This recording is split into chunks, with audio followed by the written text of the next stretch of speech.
Hello students. आज हम online education system के अंतर्गत आपके इस सेमेस्टर के अंतिम टॉपिक नेचुरल डिज़ास्टर या नेचुरल कैलामिटीज़ या नेचुरल हैज़र्ड्स राष्ट्रीय आपदाएं या प्राकृतिक आपदाओं पर चर्चा करेंगे, जिसमें सबसे पहले हम समझते हैं कि आपदा क्या होता है। संकट कहें या हम आपदा कहें, मुख्यतः जो है आपदा जो है वो एक फ्रेंच शब्द है जिसका अर्थ होता है बुरा या दुष्ट तारा। तो आपदाएं जो हैं वो हमारे साथ उतनी ही पुरानी हैं जितना कि इतिहास में उनका वर्णन है। अभी हैं, पहले भी थीं और आगे भी रहेंगी। विज्ञान की जो प्रोग्रेस है वो तो आश्चर्यजनक है, लेकिन ह्यूमैनिटी मानवता जो है वो प्राकृतिक आपदाओं के चंगुल से छूटने में नाकाम है, क्योंकि ये जो इन्वायरमेंटल हैज़र्ड्स हैं, आपदाएं हैं, ये बहुत ही गंभीर घटनाएं हैं जो प्राकृतिक प्रक्रियाओं और मानवीय क्रियाओं द्वारा उत्पन्न होती हैं, और इनकी गंभीरता इतनी अधिक होती है कि जो जीवधारियों तथा मनुष्यों की सहनशीलता से परे होती हैं। तो किसी निश्चित समय की सीमा के अंतर्गत समायोजन करना कठिन होता है, जिनमें जान तथा माल की हानियां होती हैं। प्राकृतिक प्रक्रियाओं या मानवीय क्रियाओं द्वारा जो गंभीर घटनाएं होती हैं वे प्राकृतिक पर्यावरण की प्रक्रियाओं को भंग करती हैं। उनसे मानव मात्र के लिए संकट उत्पन्न होता है, जैसे भूकंप, चक्रवात, बाढ़, ज्वालामुखी विस्फोट, भूस्खलन, बर्फीला तूफान आदि। तो ये जो भी आपदाएं हैं ये सब प्राकृतिक रूप से असाधारण प्रक्रियाओं के कारण होती हैं, जिसमें पर्यावरणीय प्रकोप भी होता है या गंभीर घटनाएं होती हैं। और पर्यावरणीय प्रकोप की गंभीरता का आकलन मानव समाज के जान तथा माल की हानि से होता है कि हमारा कितना नुकसान उस आपदा ने किया है। तो पर्यावरण की गुणवत्ता में गिरावट लाना अथवा उसे नष्ट करना ही जो है ये कारक बनते हैं इस प्रक्रिया के, और जिसको हम कहते हैं कि ये हमारे लिए एक पर्यावरणीय संकट या प्रकोप की श्रेणी में आता है। इस जो हमारे सोर्सेस हैं इनके आधार पर अगर हम आपदाओं की बात करें तो आपदाएं जो हैं वो दो प्रकार की होती हैं, मुख्यतः प्राकृतिक आपदाएं और मानव निर्मित आपदाएं। प्राकृतिक आपदाओं की अगर हम बात करें तो सबसे पहले है जैसे हवा से संबंधित तूफान है, चक्रवात है, टॉर्नेडो है, हरिकेन है। पानी से संबंधित अगर हम आपदाओं की बात करें तो है बाढ़, अत्यधिक वर्षा, आकस्मिक बाढ़। भूमि संबंधी अगर हम बात करें तो भूकंप, भूस्खलन, ज्वालामुखी विस्फोट, बर्फीला तूफान आदि। और जलवायुविक आपदाओं की अगर हम बात करें तो सूखा, अकाल, ये सारी चीज़ें जो हैं वो जलवायु आपदाएं। ये जितनी भी हैं ये सब प्राकृतिक आपदाओं के रूप में हैं।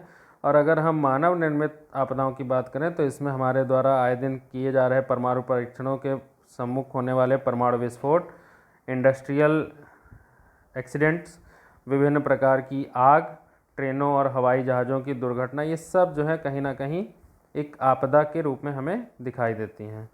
अब अगर हम बात करें, सबसे पहले हमारा जो कोर्स में सिलेबस में है वो है अर्थक्वेक, भूकंप।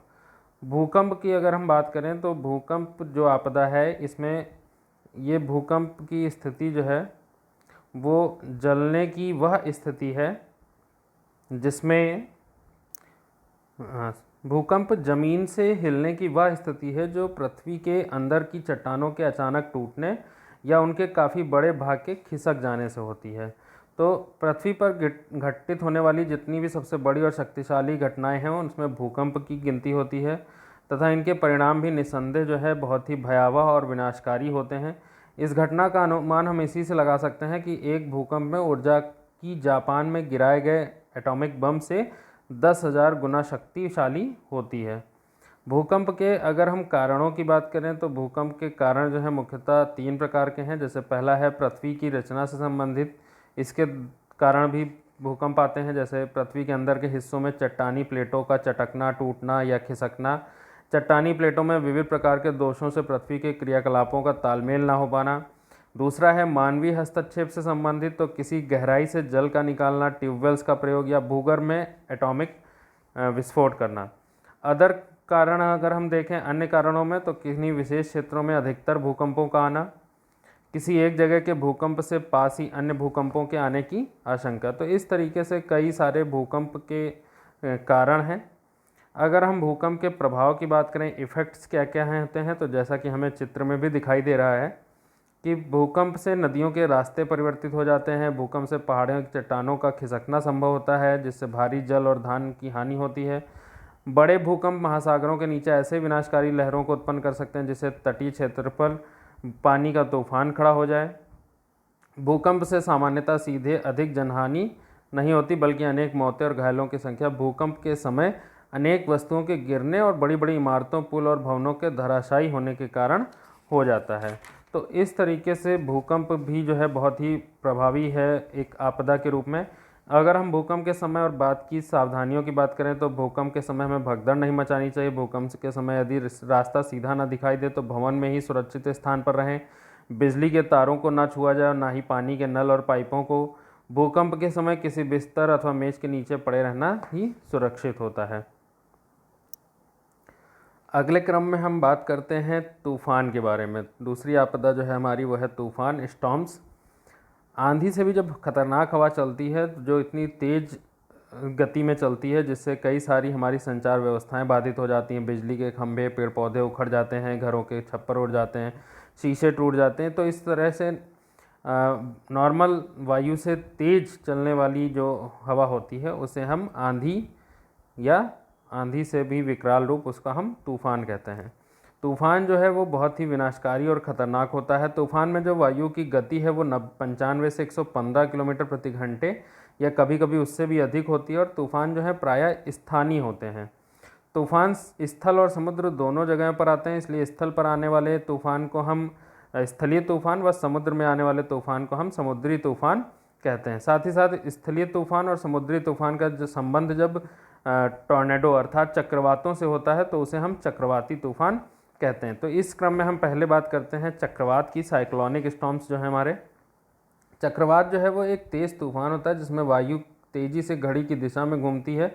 इसमें वायुमंडल में निम्न दबाव का क्षेत्र बनता है, जबकि वायु एक कुंडलीदार रूप में अंदर की ओर घूमने लगती है। वायु का वेग इतना ज़्यादा होता है कि ये अपने समस्त प्रभावित क्षेत्र की वस्तुओं को अपने आप में समेटकर उन्हें या तो छिन्न भिन्न कर देती है अथवा नष्ट कर देती है। ये इतने विशाल हो सकते हैं कि यूएसए के समस्त पृथ्वी के आधे से अधिक भाग को प्रभावित कर सकते हैं। प्रायः इनकी जो साइक्लोन्स की स्थिति होती है वो भूमध्य रेखा से 30 डिग्री नॉर्थ और 30 डिग्री साउथ तक के मध्य होती है, लेकिन विशेषता ये है कि ये ±5 डिग्री नॉर्थ एंड साउथ के मध्य नहीं बन पाते, क्योंकि इनके बनने में जो वायुमंडल की अनुकूलता मिलनी चाहिए वह उन्हें वहाँ पर नहीं मिल पाती है। अगले क्रम में अगर हम बात करें जो टॉर्नेडो है, चक्रवात, इसमें यह है कि ये दाब केंद्र में सबसे कम होता है। इनका वायुमंडलीय दाब जो है केंद्र में सबसे कम होता है। उत्तरी गोलार्ध में वायु कुंडलीदार आकृति में केंद्र की ओर घड़ी की दिशा में बहती है, जबकि दक्षिणी गोलार्ध में वायु घड़ी की विपरीत दिशा में कुंडलीदार आकृति में बहती है, तब भी वह केंद्रोन्मुख ही रहती है। इसी तरह से बड़े बड़े चक्रवातों को उनकी विशेष स्थिति और प्रकार के कारण अलग अलग माना गया है। जिसमें हम टॉर्नेडो की बात कर रहे थे, तो जब तेज या प्रचंड तूफान का केंद्र कोई बादल होता है और एक कीप की शक्ल में वायु कुंडली में तेज गति से चलती, जैसा कि चित्र में दिख रहा है, उसे हम टॉर्नेडो कहते हैं। दूसरा हमारा एक प्रकार होता है हरिकेन्स या टाइफून्स। उष्ण कटिबंधीय क्षेत्र जो ट्रॉपिकल एरियाज हैं उनमें गर्म महासागरीय जल क्षेत्र के ऊपर बनने वाले बड़े बड़े तूफान जो होते हैं वो ट्रॉपिकल साइक्लोन कहलाते हैं। और जब ये पश्चिमी द्वीप समूह और पूर्वी प्रशांत महासागर क्षेत्र में बनते हैं तो इन्हें हम हरिकेन्स कहते हैं। और यदि इनका क्षेत्र पश्चिमी प्रशांत महासागर होता है तो हम इनको टाइफून्स के नाम से भी संबोधित करते हैं। अगले क्रम में इसी के साथ है हेल स्टॉर्म। हेल स्टॉर्म अर्थात हिमपात। हिमपात भी जो है वो एक तूफान है जिसमें ओले दिखाई देते हैं गिरते हुए वायुमंडल से, ये पृथ्वी पर गिरते हैं। इनका आकार जो है वो छोटा मतलब 2 mm से कम और बड़ा अगर हम माने तो 10 सेंटीमीटर तक का हो सकता है। लेकिन तब भी कुछ अपवादों को अगर हम छोड़ दें तो इनसे हमें शारीरिक क्षति जो है वो नहीं होती है, बल्कि अगर हम इनको देखें तो ये मुख्यतः कृषि क्षेत्र में खड़ी फसलों को नष्ट कर देते हैं और बड़ी बड़ी इमारतों में विध्वंसक परिणाम भी देखने को मिलते हैं। तो हिमपात से कहीं पर कितने नुकसान की संभावना है, इसकी जानकारी का अनुमान हम तभी लगा सकते हैं जब पता चले कि ये कितने प्रचंड हैं और कितने समय तक ये रहेंगे और ओलों का साइज़ क्या है। जैसा कि अभी वर्तमान में हमारे अभी हाल ही में हमारे यहाँ पर क्षेत्रों में ओले गिरे थे, जिसमें हमने देखा। तो हिमपात में ओलों की निर्माण प्रक्रिया जो है वो वायु तूफान के अंदर पानी के कणों का ठहर जाने से होती है, जो ऊपर वायुमंडल में जाकर अति शीतलता के कारण जम जाते हैं, और जब यह जल से संतृप्त वायु के गोले बादलों की शक्ल में पृथ्वी की ओर आते हैं तो वहाँ के विरोधी तापमान में ये वर्षा के रूप में गिरने लगते हैं। इनसे प्रभावित क्षेत्र कई कई किलोमीटर लंबा या चौड़ा हो सकता है। इस वजह से फसलों से परिपूर्ण खेतों को बहुत ही ज़्यादा मात्रा में नुकसान पहुँचता है। अगले क्रम में हमारा जो आपदा है वो है फ्लड अर्थात बाढ़। बाढ़ से हम समझते हैं कि जब कभी किसी स्थान पर, चाहे वो मैदान हो, झील हो अथवा रहने के लिए आवासीय कॉलोनियाँ हों, वहाँ पर सामान्य से जब भी अधिक जल की मात्रा हो जाए तो उस स्थिति को हम बाढ़ कहते हैं। बाढ़ आने के कई सारे कारण हैं। बाढ़ के कारण मुख्यतः यह है कि जब भारी वर्षा हो एक ही समय पर, भारी बर्फ़ का अचानक से पिघलना शुरू हो जाए, तेज़ हवाओं से समुद्री पानी की लहरें उछलकर पानी को इधर उधर फेंक दें, या बांध टूट जाए, या बहती नदी अपना निर्धारित रास्ता छोड़कर अन्य स्थान से बहने लगे, या कोई पहाड़ी चट्टान फिसलकर पानी का अवरोधक बन जाए, और या एक से अधिक नदियां जो हैं वो आपस में मिल जाएं। तो इस तरीके से बाढ़ आने की संभावनाएं जो हैं वो ज़्यादा होती हैं। जैसा कि हमने समझ ही लिया है कि जब भी जल की मात्रा बढ़ जाना, तो इस तरीके से कई ऐसे कारण हैं जिसमें जल की मात्रा एकदम से बढ़ सकती है। अब अगर हम बाढ़ के नियंत्रण की बात करें तो इसमें हम कई तरीके से कार्य कर सकते हैं कि अधिक भूमि में हम खेती करें ताकि मिट्टी को हम मजबूत बनाएं और अधिक से अधिक पेड़ उगाएं। पहाड़ी क्षेत्रों में अगर हम जल निकासन की बात करें तो क्षेत्र में आवासीय कॉलोनी और भारी निर्माण ना कराया जाए।